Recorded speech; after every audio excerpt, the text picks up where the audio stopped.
So yeah, we're going to be talking a little bit about templates, and I'm going to give you some insight into how Koops manages templates. That's really all I know. So I'm sure some of you guys have some other experiences that you'd like to share. So feel free if you have any questions, comments, things that you disagree with me. Great, raise your hand, shout it out.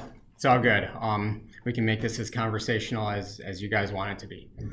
So first, a little bit about me. So I'm a 2004 graduate of Grand Valley, Bachelor of Science in Engineering Mechanical. I'm the ME lead at Koops Incorporated. We do machine design and build.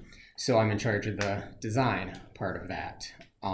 We've got about 15 to 20 engineers in the mechanical group designing equipment.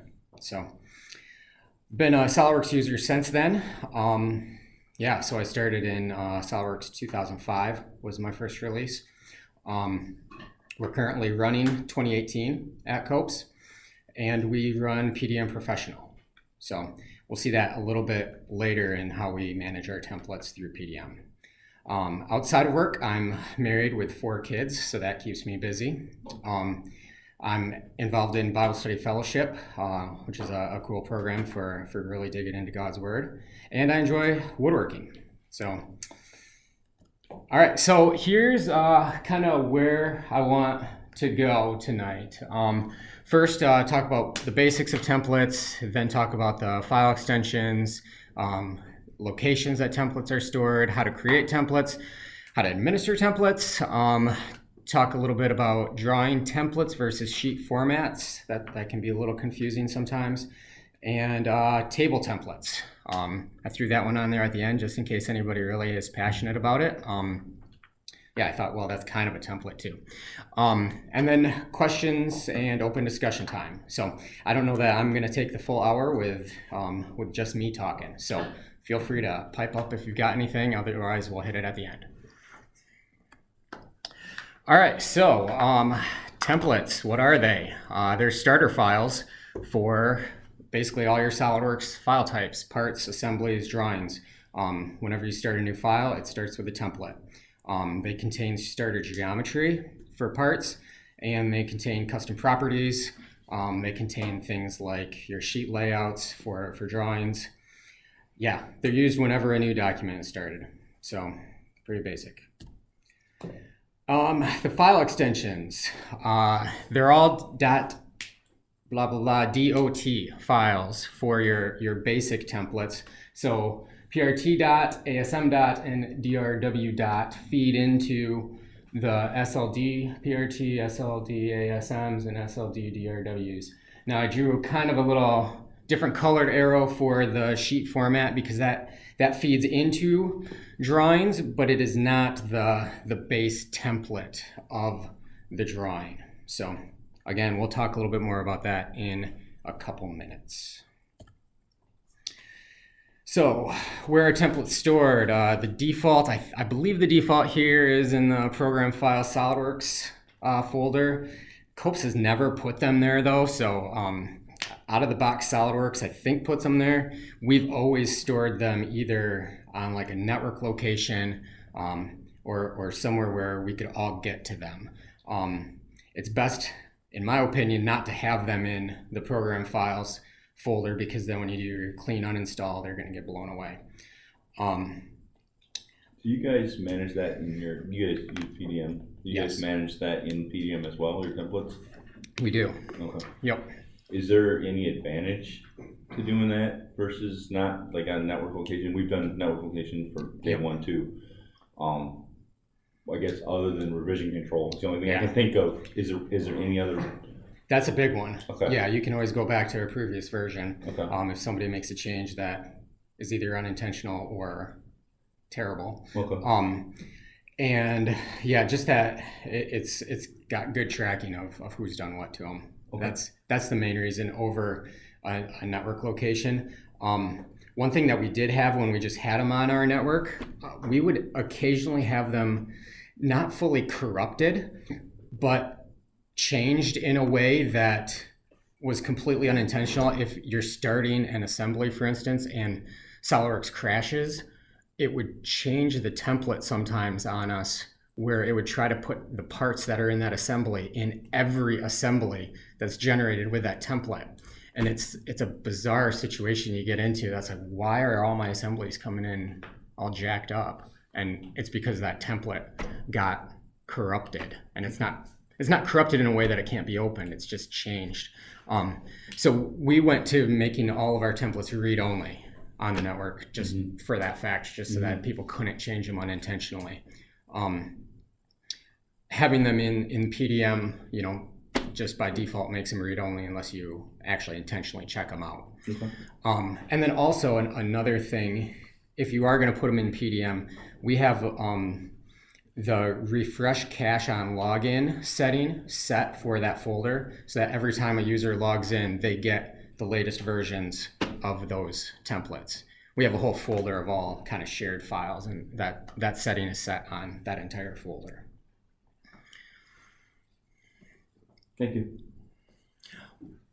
Maybe just show of hands in the room. Who here has templates in a shared location? And so shared location, yeah. And then looks like a couple are not shared locations. So, all right, cool. Is anybody else here running PDM? Yeah. Do you guys have your templates in PDM as well? Yeah.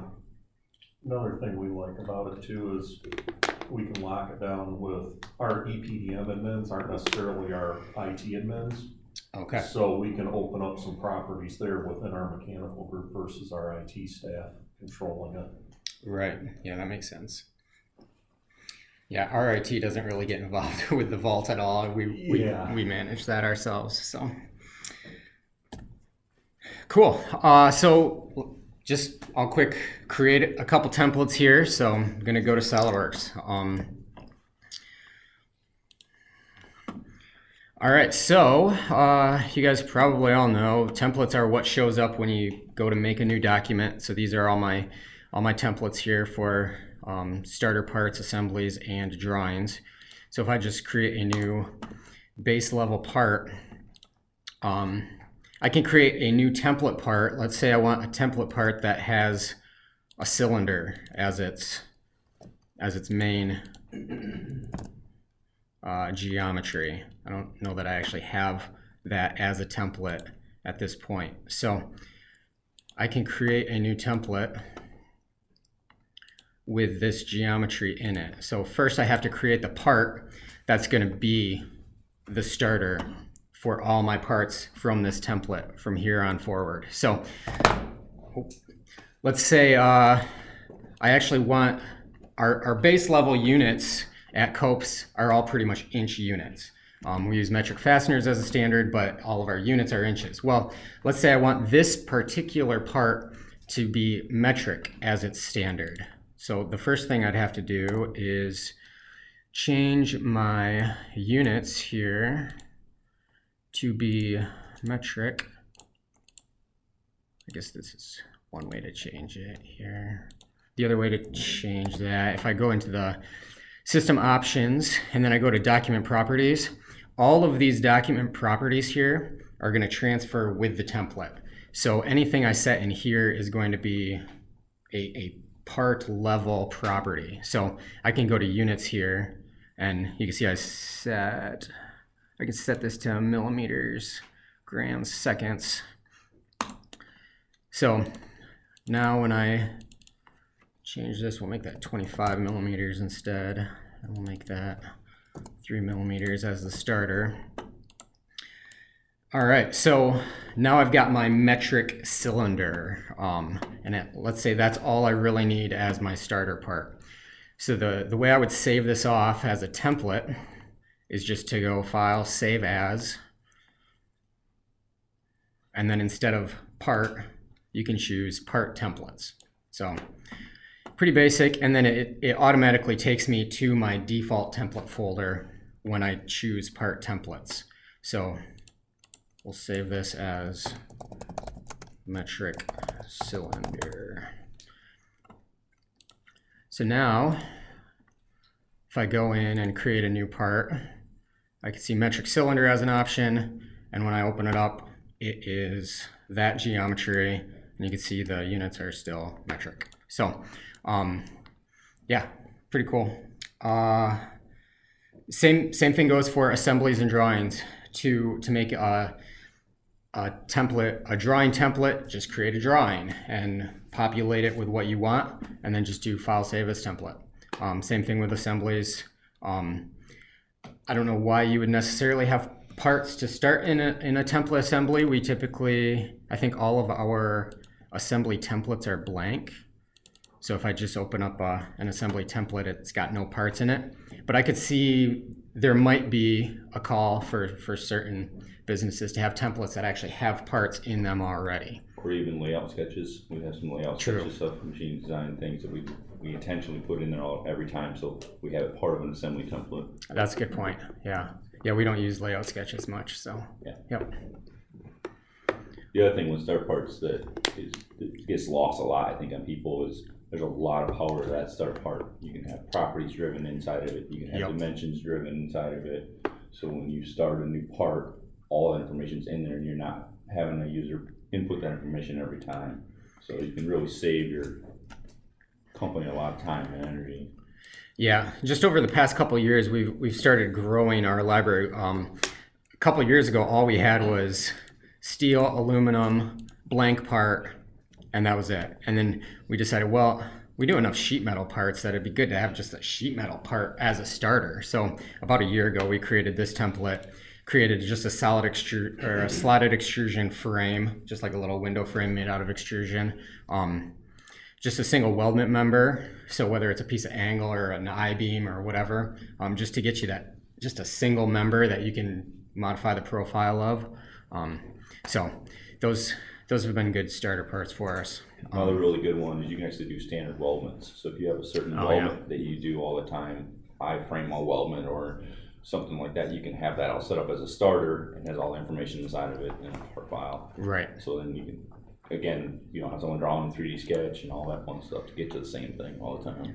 Yep. Yeah, we have we got a frame at some point. We haven't used it much though. Yeah, so like here. If you know you're doing that every day, day in and day out, it saves yourself a lot of time. Saves a lot of time. All right, so yeah, that's how templates are created. All right, administrating templates. So I'm gonna pop back into SOLIDWORKS actually. There's two different file locations or settings for file locations of templates. All right, here we go. The first one is file locations. So you can see, there's a setting for document templates. Hey, where are my document templates stored? And here's our vault folder, and then this one really isn't anything. I should just delete it because there's nothing in there. I don't know how that got in there. Anyway, so all of ours are in the vault Koops files templates. Well, there's also, this folder here is what populates this list. When you go to make a new part, that's where these come from. The other setting is default templates. So these are the individual templates that SOLIDWORKS is going to use by default when it is creating a new part or a new assembly or a new drawing without any input from you. Especially if you have this always use these default document templates checked like I do. It's not even asking me when I create a new part by importing a parasolid or importing a step file. When it's creating parts, it's using this template. So this is our template that doesn't have any geometry in it. It's just a basic template that has our custom properties in it, but no geometry. Same thing when I create a new assembly. If I create a new assembly by saying, let's say I want to form new subassembly out of this, it's going to ask me what I want that file name to be, but then it's not going to ask me, it's not going to ask me what template I want to use for that assembly, because it just assumes that I want to use the one from my default templates location.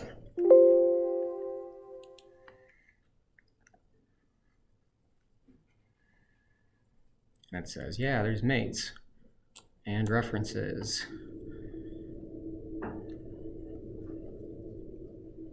So it just created that assembly, pulled in the template without asking me. For drawings, I think really the only time drawing gets used is probably like if you're importing a DWG or something. It'll ask you if you want to make it as a drawing. That's probably where it's pulling the drawing template from. But yeah, that's the difference between just the base level file locations of, hey, what folder is it coming from, and what you want your actual individual parts, assemblies, and drawings to be when it creates a new part.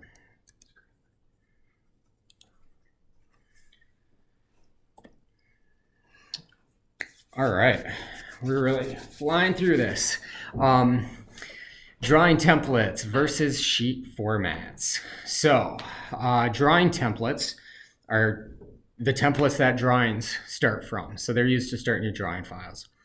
Drawing templates can contain multiple sheets. They can contain predefined views on those sheets. The multiple sheets in a drawing template can even be different sizes, have different title blocks, all of that. Sheet formats, though, they contain a single sheet's settings. So the size of the sheet, the title block of the sheet, the anchor points on the sheet, those are all contained within sheet format. So yeah, just to demonstrate the difference here, let's pop back into SOLIDWORKS. I'm going to pull open a drawing. So here's a drawing that is obviously incomplete, but it started, so gives us something to look at. This drawing has a sheet format inside of it. So if I go edit sheet format, then I'm seeing what the sheet format is. So you can see the title block is now editable, and things like this text that links back to the part, those are all editable. But when I go to edit the sheet, those are not editable. So that's just in the sheet format. I can change the sheet format by, under sheet properties, I could say, hey, I want to give this thing a new sheet format. So I'm going to give this, I wish this was in the proper folder to start.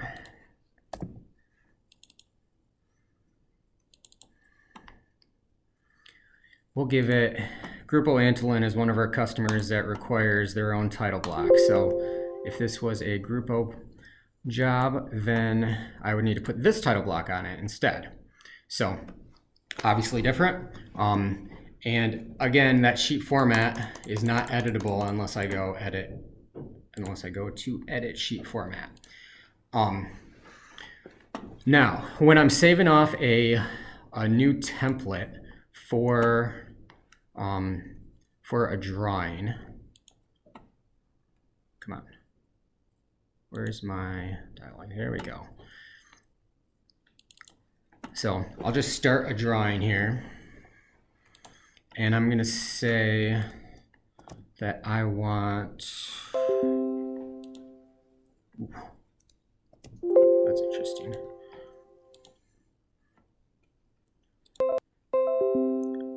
Let's see, I need a part to put in that drawing. Let's choose a simple one.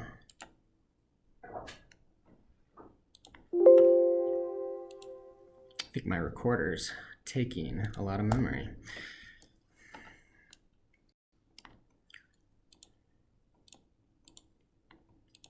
All right.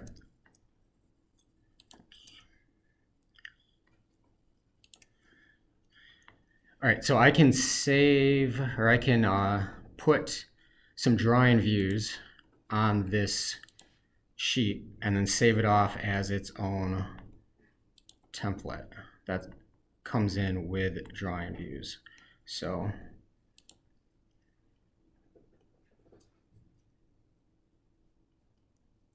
there we go.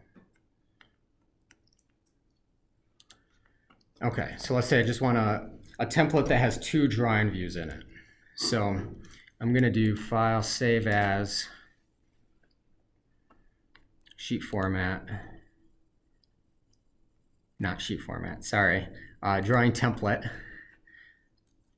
and we'll call this just test. Nope, that's not going to work. Come on. There we go.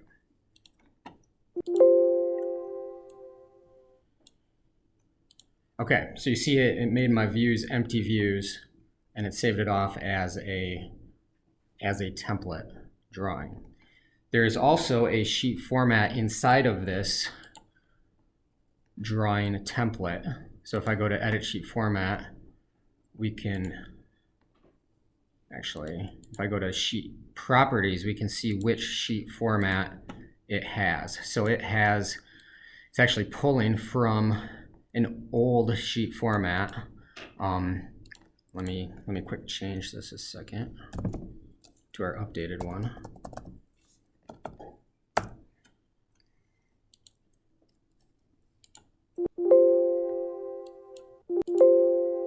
Oh, that's interesting. So now if I go and look at the sheet format, it should be, yeah, so this one's up to date. So now when I pull in this drawing, it'll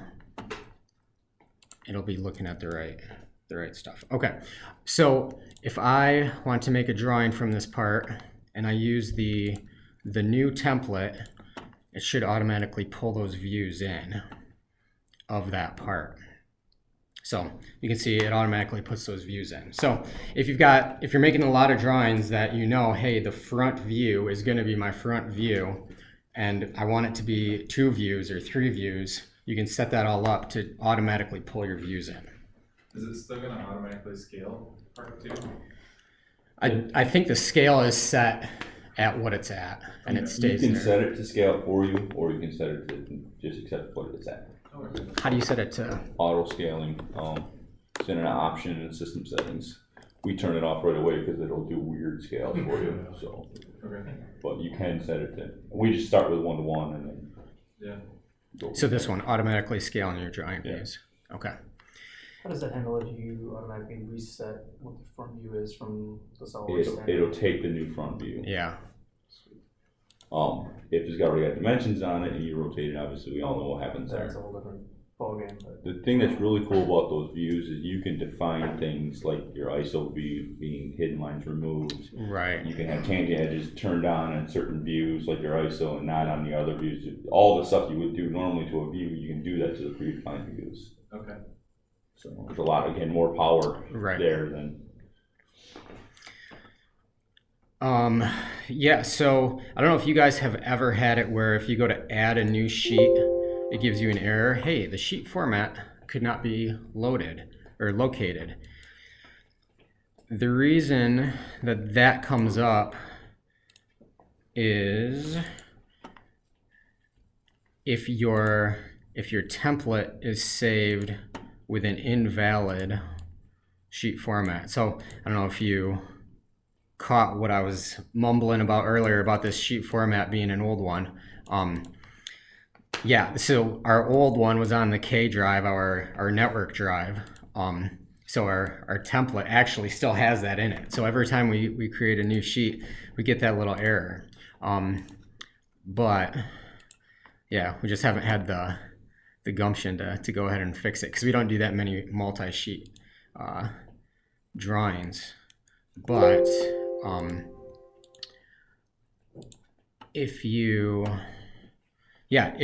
as soon as you change the sheet format in your template, if you resave that off and it's actually pointing to a valid sheet format that you can see, then that error should go away.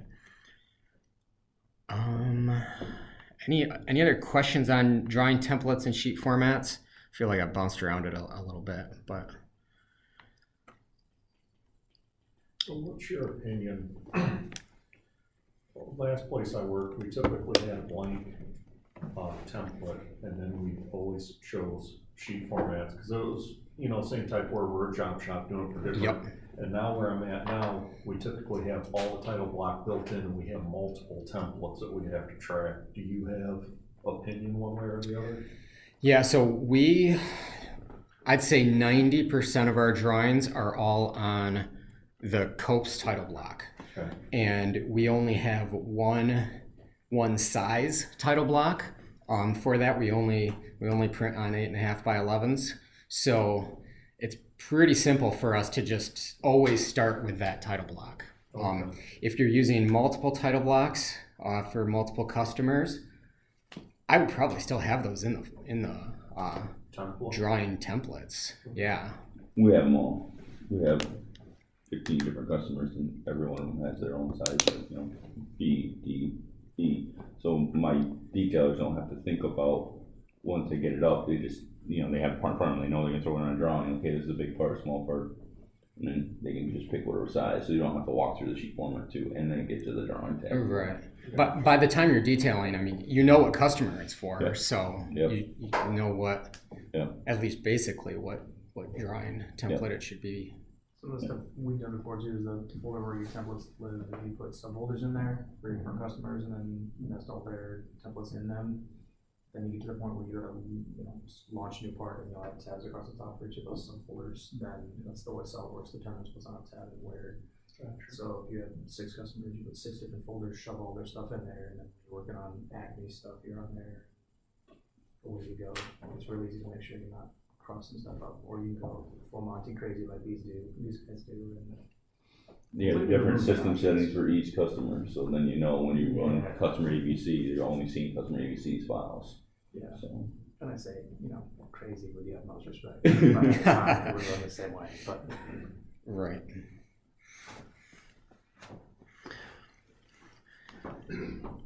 All right.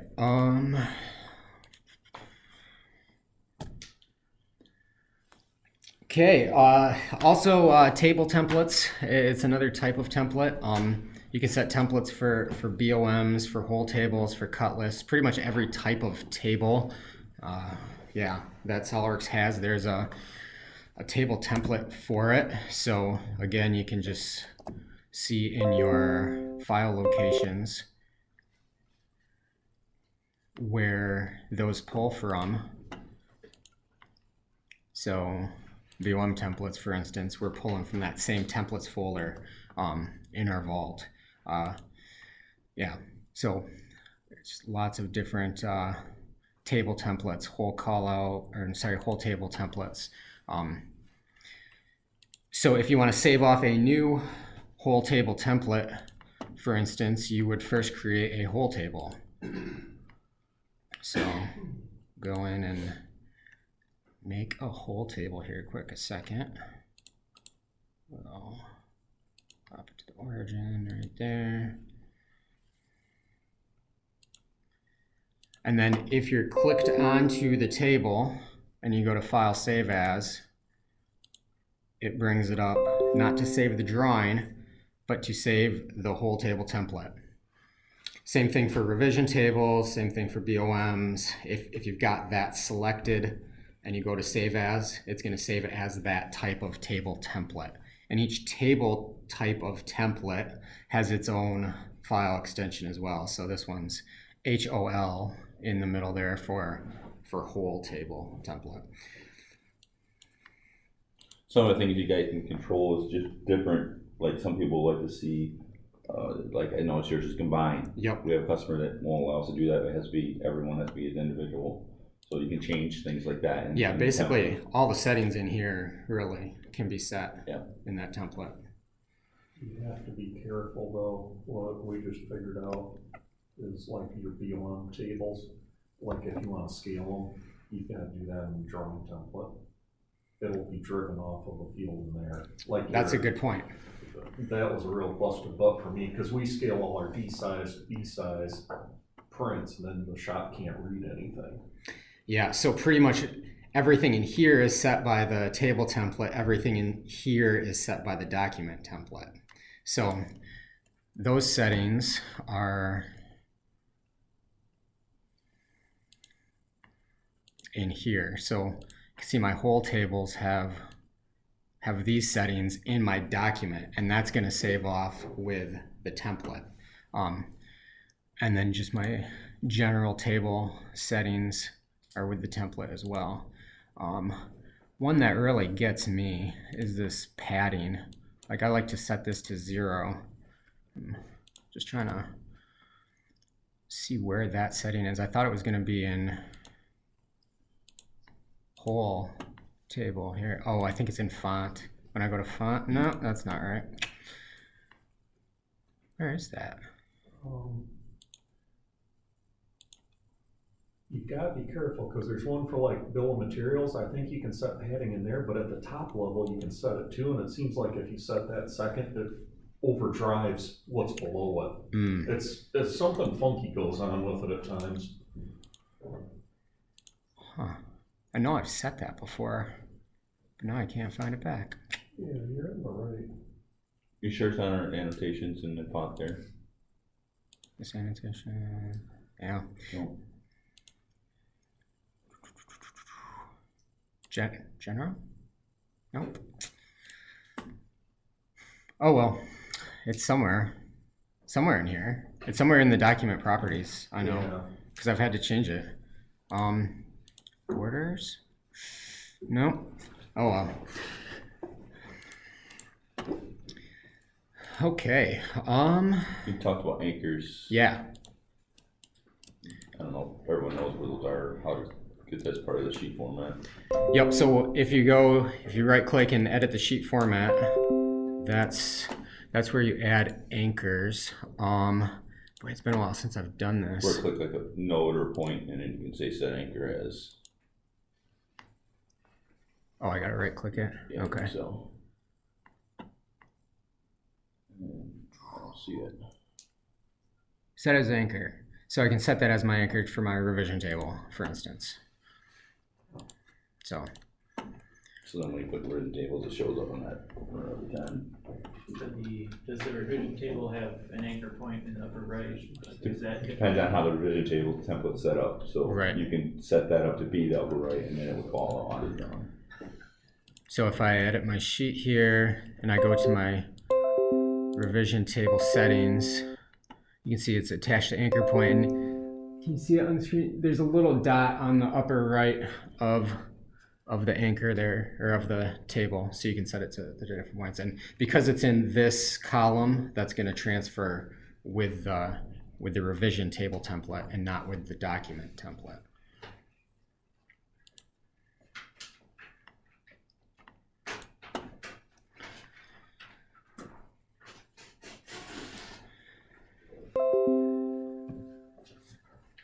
All right.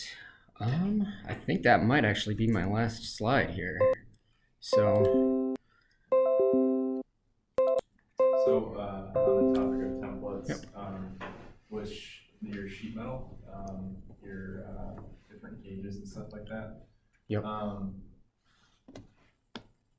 So I'm at a customer right now, and they want the gauge to actually be spelled out instead of decimal place. So what I've done is I have like a template sheet metal, right? And I set up all the different sheet formats or gauges, and then in the part I have in the equation manager basically an if-then statement trying to figure out which decimal place it is, and then that's actually going to correlate to just a number, right? So yep. I'm linking that to my custom properties. Is there a better way that anybody knows than trying to use equations and linking? And you'd think it'd be something simple like, hey, like in my sheet format Excel document, I want to be able to refer to this location and populate it in my custom properties, but I didn't find anything like that. I know other ways to set up, usually you from the beginning is to use a gauge table instead of whatever, insert. Is the gauge called out there by name? So that is called out by name, but I don't know how to link that. Yeah, that's what I'm wondering. So like ours is set up with 14 gauge here, for instance, but how do I get that? Yep, and I tried going and creating a macro and like clicking on it to see if just by chance it would show like what the URL or whatever name it is, and I couldn't seem to get it to work. So yeah, there was one that seemed to work. It was like a PRPT at whatever, and when it's viewed in the custom properties, when you're viewing the part, it shows up as like the stupid long name. Then when I'm in the document, it actually shows up as 12 gauge. So it does work on the document, but it doesn't work in custom properties when you're viewing it, which doesn't seem to make sense to me.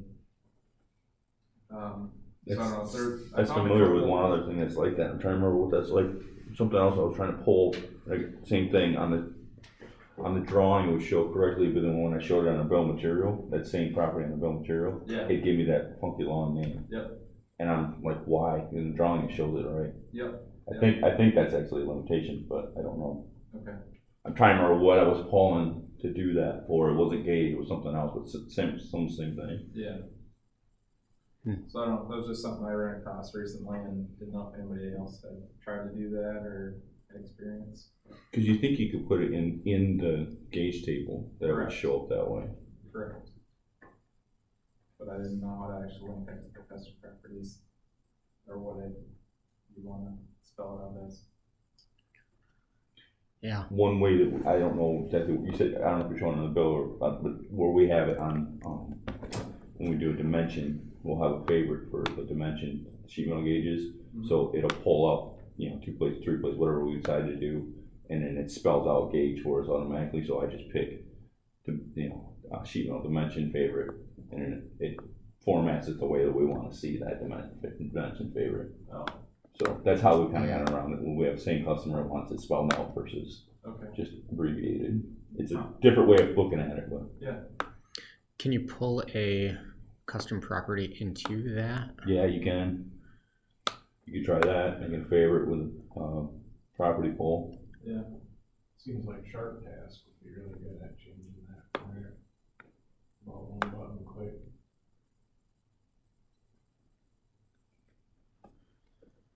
What is Sharp Task? Just a SolidWorks add-on. Stuff you're not even in SolidWorks, it goes and does it behind the scenes. Pretty powerful stuff. You can write your own stuff like that. It's really good at.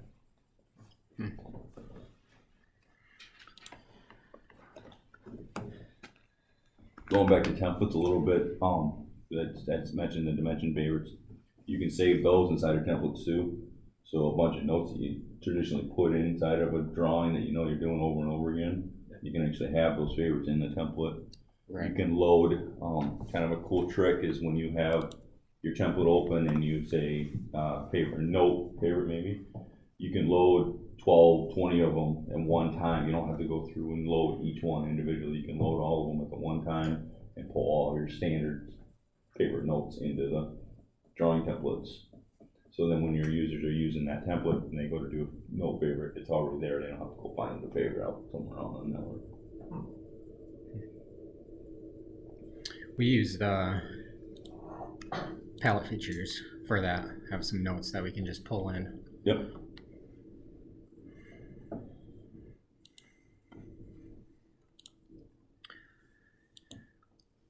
All right. Any other questions or topics of discussion? Anybody see anything that I presented that you guys do differently?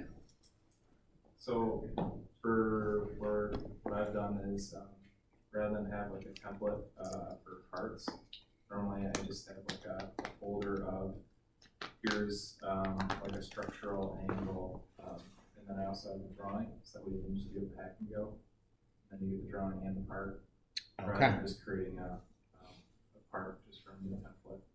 I don't know that one way is better than the other. Sometimes it helps when you're detailing that you've already got your views, you've already got pretty much stuff typed in, so. Yeah. It's kind of handy. Again, it's one more step up front. Right. Yeah, we don't use Pack and Go or Copy Tree, which is the PDM Pack and Go, Yeah. for single parts, really. Well, that's interesting. I can see where that would make sense. A lot of stuff that's similar.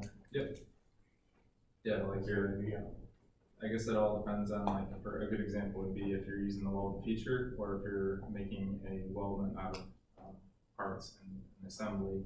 So like all those angles, you know, if you've got different miters or whatever, if you're doing a pack and go with each individual thing, then you actually will have the drawings for all those components when you're all said and done. Yeah.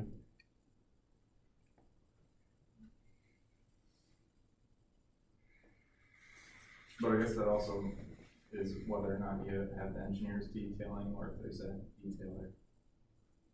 I guess you could almost justify by that as well. Which one's cheaper? Right. Time. Even if you had the drawing there already, my detailer, because we do have the detailer, and that it's there. When you do the make drawing, it's gonna pull it up automatically, so it's gonna be faster for them. So Right. it started for them. Yep. You can have 2 detailers instead of 3. Yeah. Move the detailer into design. Right.